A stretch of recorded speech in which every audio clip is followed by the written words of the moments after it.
Hello pattern lovers, you're welcome and welcome back. It's yet another exciting tutorial, and in today's video we'll be drafting this blouse. It's an asymmetrical design, a very stylish one. So in this particular tutorial I'll be taking you through the easiest pattern drafting method of this blouse for a good fit. And if you're in for all of that, kindly watch to the end and let's get right into it.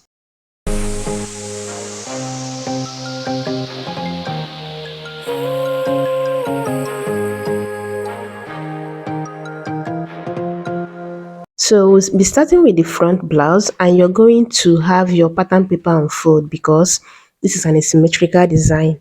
Now starting from the starting point line, which will serve as the shoulder line, I'm going to go down to my bust point, to my under bust, to my waistline, and then to the blouse length. Then I'll go ahead and mark the same thing on this other side just so I can get a straight line, and then use my ruler to mark out these lines and label them BP as the bust point, UB as the under bust, WL as the waistline, and then BL as the blouse length. Now I'll come to the shoulder line and divide the shoulder measurement by 2. I'll mark it. Then I'll go down to my chest line, and to get your chest line, you're going to divide your bust circumference by 6 plus extra 2.5. That will give you your chest line. Then you start from your shoulder and go down to that value. Okay, now I'm going to use my ruler to mark out the lines, the shoulder measurement by 2 and then the chest line. The next thing I'll do now is to come in by 3 inches and then come down here by 1.5 for the shoulder slope. Now I'm going to use my ruler to slope this to the 3 inches, and the next thing I'll be doing now is to measure this line. Whatever it is I have there, I'm going to divide it into 2 equal halves. Then on that point I'll be going in by ½ inch to tighten the chest area. I'll come to the chest line now and divide the bust circumference by 4 plus extra ½ inch. I'll mark it. And now I'm going to connect all these 3 points to give us the armhole curve. The next thing I'll do now is to come to the bust point and divide my bust span by 2, and then I'll mark it and mark it also on the blouse length. That's your nipple to nipple, you divide that by 2, then you mark it on the bust point line and also on the blouse length and mark a straight line, and this will be where we'll be taking in the dart. I'll come to the waistline. On both sides of this line I'll be marking 0.75, meaning that I'm doing 1.5 dart intake on the waistline. I'll come to the blouse length and then I'll be marking 0.375 on both sides of this line, and that's 0.75 dart intake on the blouse length. Now I'm going to extend it from the waist dart to the blouse length dart. Now coming to the under bust, I'll be going in here by 0.75, then I'll place 2 inches on that point and mark it on this other side. And this means that I just use 2 inches to tighten the under bust. Now I'm going to use my curve to curve from that point to the bust point this way, then extend the dart to the waist dart just like this. Now I'm going to come from the shoulder tip. I'll be coming down to 3 inches because that's where I want the princess line to sit. Whatever you want it to sit, you're going to come down to that point, but for me 3 inches from the shoulder tip works for me. Now I'm going to place my curve this way and then connect it to the bust span. You're making sure that this part is not too curvy. You don't need this part to be curvy yet. Okay, now I'm going to come in here by 1 inch. 1 inch works. You can also do ½ inch or 0.75 depending on your size. And now I'm going to measure this line. Just measure it correctly to the bust point line this way. Then whatever value you measured, you're going to place that same value on the bust point line. Then you tilt the head of your measuring tape this way, going to the direction of that 1 inch. And then you're going to mark that same value. This way, it's just going to be the same length with what you have as the actual princess line. Do you understand that? Now I'm going to place my curve this way and curve it going to that direction, but I'm making sure that this curve is looking like an extended curve, like it's coming from the curve you already have from the under bust to the bust point, just something like this. So by the time you're done, it's likely not to touch the bust span line, which is okay. You're just trying to like extend the curve you already have from the under bust to the bust point. And then now you're going to recurve your armhole because obviously we will no longer be needing the previous armhole curve. I already have the bust measurement on the chest line. I'll come to the waistline and divide the waist circumference by 4 plus the dart intake. You're going to measure it and add that same value from your waist measurement. I'll come to the blouse length and measure the hip circumference divided by 4 plus the dart intake. You're also going to add it from your hip measurement this way. Now, I'm going to use my ruler to connect from the bust measurement to the waist measurement and then from the waist measurement to the blouse length, just like this. Now, I'm going to come down here by 1.5 because that's the difference between my front length and my back length. So I'm going to slope it to the bust span line, just like this, and that will be the bust dart. Okay, so next I'm going to trace out all this for it to reflect on the other side. Because this is an asymmetrical design, you need to like trace it out this way for it to reflect on the other side, and then you, even after that, you're going to use your pencil or your marker to highlight the same lines you have on this side. Okay, so that we complete the design. Every single line that is important here, I'm going to like trace it out, and then afterwards I'll use my pencil to mark it out as you can see me do it, just so I have the same shape I have on this side. Yeah, on the other side, on this other side too. Okay. Body on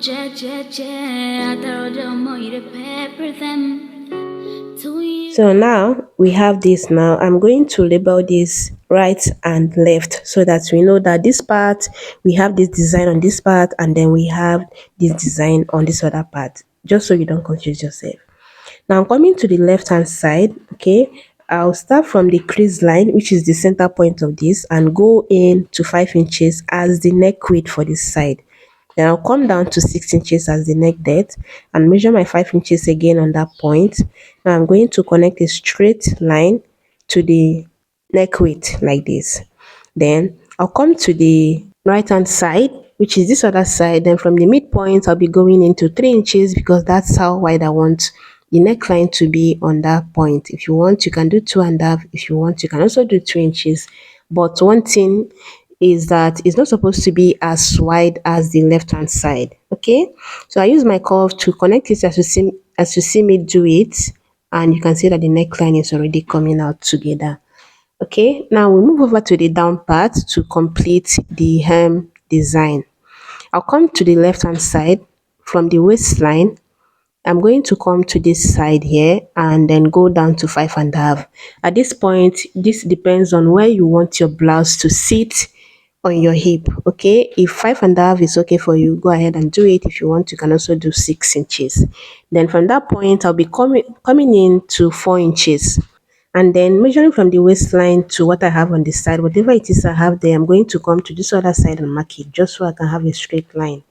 Then I'm going to connect like this, just slant it this way to that point, just like this. Then you're going to place your curve again and connect the length like this. Now I'm going to use this part of this curve to blend in this part because it's not going to be as sharp as it is now. So you're going to like curve it like this. Then on this side, we are going to extend the measurement we have on this side, and I'll be doing just half inch. If you want, you can do 1 inch, but we are trying to, just so this is not sitting just directly on the body like that, we are trying to like exaggerate it a bit. You understand that? So half inch, 1 inch works. Then whatever it is I have here, I'm going to come to this other side too and measure the exact same thing. Like I said, this is your actual blouse length. Then I'm going to add a paper down here to extend it because this part requires that you add extra paper or you have extra allowance. Then from the blouse length, I'll be going down to 2 inches. Now, this 2 inches is not standard. For the contest, what I have from my waist to the blouse length is 7 inches and 8 inches is my hip line. So that is like adding 1 or 2 inches extra to your hip line. You're going to measure to your hip line plus extra 1 or 2 inches or 3 inches even, depending on how pointy you want it to be on that side. But one thing is that that part is supposed to be longer than your actual blouse length, like it's going to be pointier, and it's supposed to sit exactly on your hip, yeah, like your hip line or below the hip line, depending on how pointy you want it. So I'll connect it this way to the blouse length I have on the other side, then extend the dart legs like this. Okay, we'll still be blending it in after cutting it out. And we're almost done with the pattern. The next thing now is to come to this side, just like we did for the other side. I'm going to extend the blouse length on this side this way. To make it easy, you can decide to measure from your waistline to what you have on this side here. Then you mark it and then extend it this way. Now on this point, I'll be going out to half inch, just like we did for the other side. And then I'm going to connect it to the waist measurement I have, just something like this. Now we are going to cut this, and to cut I'm going to open up the dart all the way to the bust point so I can be able to close the bust dart. Now I'm going to fold the dart this way. I'll fold it carefully this way, then I'll go ahead and apply my water glue in between the space I have here, just to use that to hold it down. Then I'll go ahead and place it on the bust point line. I like to place this from the bust span going to the side because it's more accurate for me that way. Then after that, you go ahead and blend in the side line. Again, I'm going to repeat the same thing I did on the other side here. I'll open up the dart all the way to the bust point, fold in the dart and then place it on the bust point line. Then you're going to tape it down with either your masking tape, your silver tape, or any glue that you use with your paper. Okay, then after closing, you're going to also blend in the side line, and then now we are going to work on the cape. Okay, for it to be easy for us, you're going to do this on your pattern. I mean, this is pattern drafting. You're trying to draft your pattern to fit your body. Yeah, so I'm going to extend it from the neck depth going to the side like that. Then I'll come to the shoulder here and go out 2.5. Okay, so I'm doing 2.5 as the weight of the collar, or yeah, cape, let's call it cape. Whatever height you or width you want here, you're going to do it, but for me 2.5 works. And then I'm following the neckline to add the 2.5 all the way to the side line. Do you understand that? So this way it's going to follow the neckline shape and also the your body shape. Do you understand that? Okay, I'll use my ruler to connect it bit by bit, making sure I'm following the curve I have on the neckline so that it will sit really well on the body by the time we are done. Now coming to this side, for this other one, I'll be going out here by half inch. Okay, that's this part is going to like be pointier. Then coming to the shoulder, I'll be going out by 3 inches, following the shoulder slope I have there. Now I'm going to place my curve this way. The shoulder part is going to look bigger, then you kind of slope it to the half inch you have on the neck depth. Then you're going to extend the shoulder slope like this. Okay, this is longer than the our shoulder line, but yeah, that's how it's supposed to be.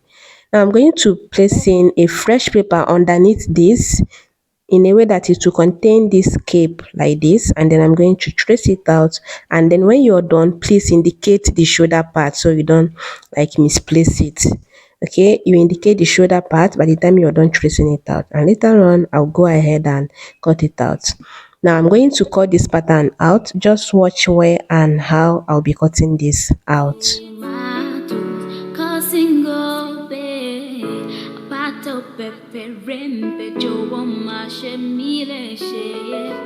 I don't wanna hear her say, I don't wanna hear her say you there with another man. The way your body rolled it, I know go like if I see you with another man. I don't wanna hear her say, I don't wanna hear her say you there with another man. The way your body rolled it, I don't wanna see you with nobody, nobody, nobody, nobody, nobody, nobody. And right after cutting this out, you can see that it's going to bang.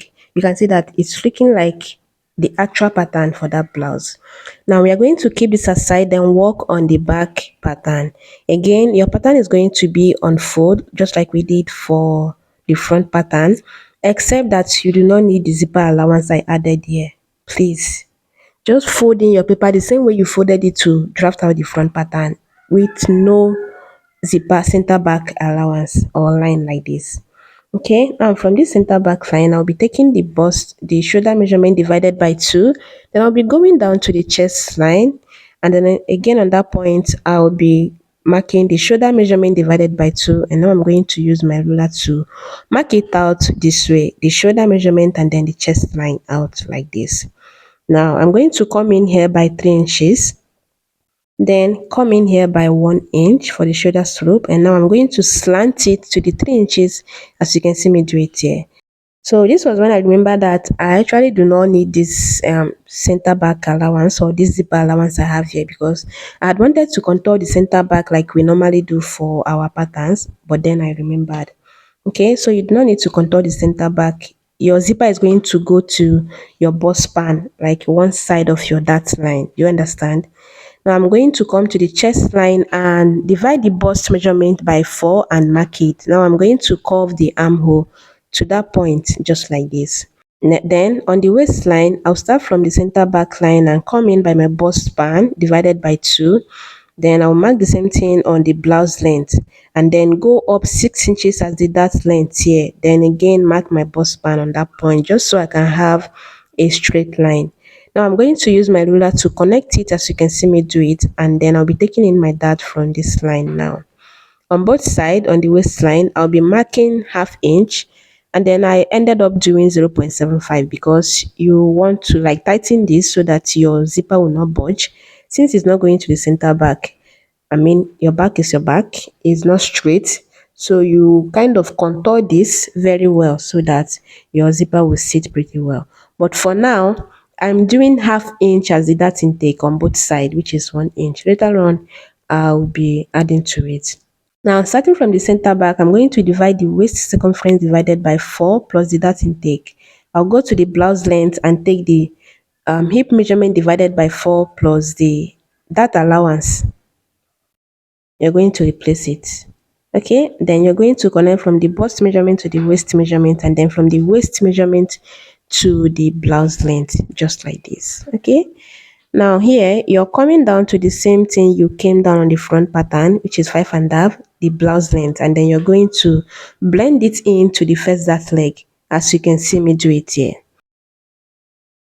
I'm going to take this line up, then after that I'm going to trace this out, trace these markings out so that it reflects on the other side of the paper. Okay, then after that I'm even going to use my marker to also mark out this line so that it reflects on the other side.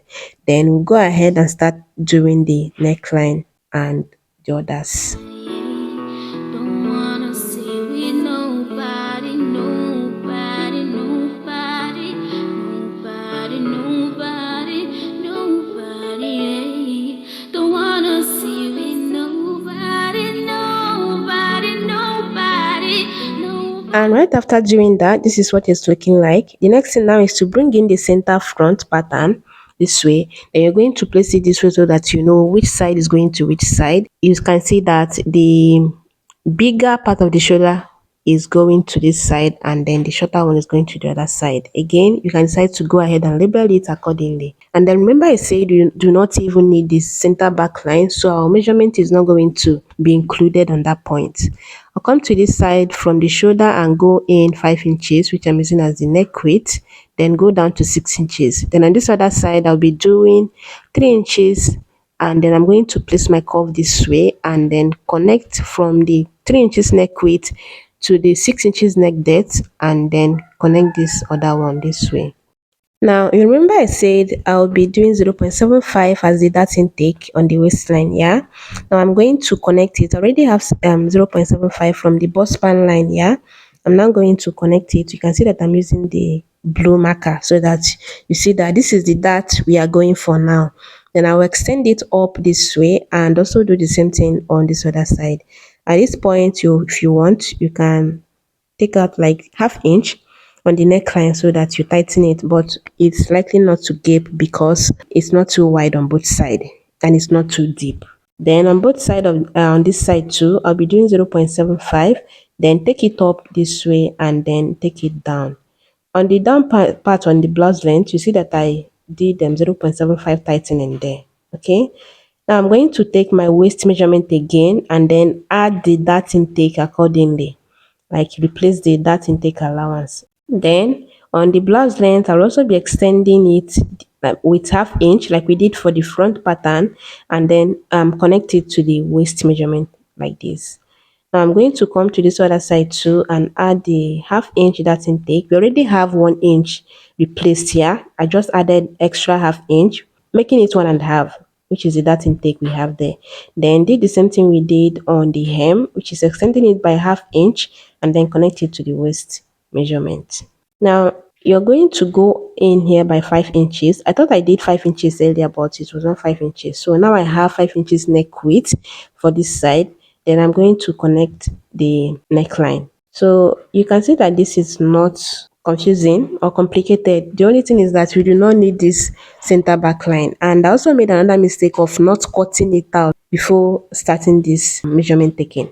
So now, just like we did for the front pattern, you're going to go out here by 3 inches. This is the cape here.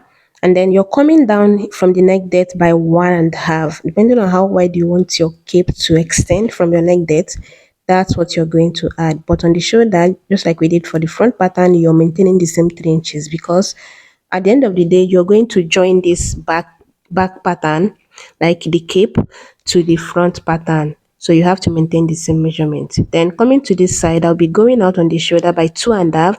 Then come down here by 1.5. The same thing we have on the other side, so that they will align by the time your cape sits on the back. Okay. Now I'm going to use my curve to connect it this way and then blend it in to meet the 1.5 from the neck depth down, just like this. It should be smooth by the time you're done. Okay, then again, I'm going to place in a fresh paper underneath, then use my tracing wheel to trace this out, and then later on, I'm going to cut it out. For this back cape, you can decide not to indicate the shoulder because, yeah, it's obvious. Then I'll go ahead and cut out the pattern, just as you can see me do it. Just watch where and how I'm going to cut this out. Nobody, yeah. Don't wanna sit with nobody, nobody, nobody, yeah.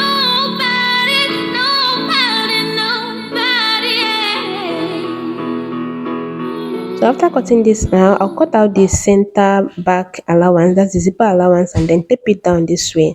Then I try to blend in the neckline because of course it affected it. And then I had to like bring in a paper here, like join a paper on where you see shortage.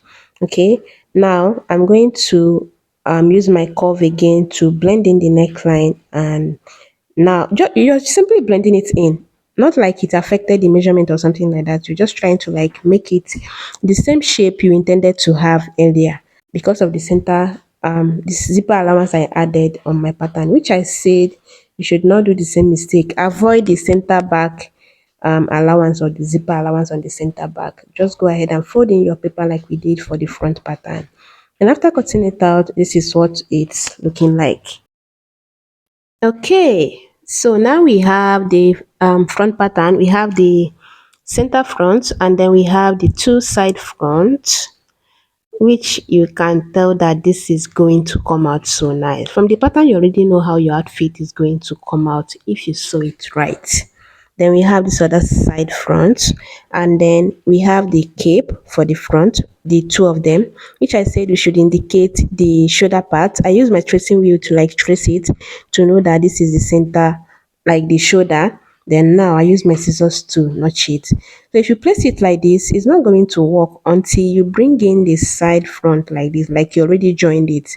That's when the cape is going to sit well. And you can see that it follows the same line we have on the blouse pattern. Then this other one, you don't even need to indicate the shoulder part. You only need to like indicate the shoulder tip so that you place it like that and not the shoulder tip going to the neckline. Okay, so it's going to go like this, and then we have the back pattern. This is the center back, and this is where your zipper is going to go. You're adding your zipper allowance on this side. Okay, then this other side, this is the side back, which your zipper allowance is also going to go there. If you usually use 1 inch as your zipper allowance, you add it here too, and then also on the center back on one side of your that line, just what I'm showing you. Yeah, if it's 0.75, you go ahead and add it. If it's half inch, you just add your desired zipper allowance on that part. Okay, then we have the sleeve. The sleeve is just a basic sleeve, but you can do what you see me do around the hem. You measure where the sleeve is going to sit, and then you measure your wrist, and you can tell that the difference is clear. So you kind of blend it in as you see me do it on the sleeve. But yeah, it's just a basic sleeve, just long enough to get to where you want it, and it's going to be longer than your actual long sleeve length. Now I'm bringing in the back cape. I already like blended it in or worked on it because of the mistake we made on the center back. It also affected the cape. Do you understand? So I also had to work on it. But aside that, that is not hard. Okay, you just place it back on the back pattern and then you trace it out so that it will align with the neckline you have on the back. Then now you're going to bring in the cape for the front and then the cape for the back. Make sure the necklines are going the same direction, and then you're going to tape it down on the shoulder like this. Okay, so now if you feel like this part is really pointy, you can go ahead and blend it in. You can add a paper to blend it in, or you just blend it in as it is now. So I'll just be showing you how to do it with paper, and at the end of the day I had to maintain what I have there. Just blend it in so that it's not too sharp. Okay, we'll apply a glue and then let it chill off. Then we'll work on the cape for the back. Again, you're going to indicate the shoulder tip of both cape. Then you're going to align it and then make sure the necklines are going the same direction. Just as you can see me do it here. Then you're going to tape it down with your masking tape or any tape of choice. Then you go ahead and blend in this part and then cut it off. That's pretty much about it for the this other cape. Then for this one, like I said, you blend it in, add as much paper as you want, and then you blend it in as much as you want. Okay, so doing it like this, you even need to, that's why I said you should add enough paper, but basically go ahead and do that part to suit your personality. Like, make it look nice. Okay, now I'm bringing in the shoulder of both front and back pattern and placing the cape on it. You can already tell that, yeah, tracing the cape out on the pattern was really the greatest idea because you can see that it's now following the neckline and it's going to lay nicely on the blouse. Again, I'm going to bring in this shoulder, this part, this way, then placing the cape going to this side, the shoulder tip going to the shoulder tip, and then you can also tell that this is going to bang. And yeah, now we have the complete pattern set: three pieces for the back, three pieces for the front, and then two pieces of the cape, and then your sleeve. And yeah, go ahead and transfer this to your fabric, add the necessary allowance, and happy sewing. And with this, we've come to the end of this tutorial. Do let me know what to think in the comments, and I'll see you on my next one. Bye bye.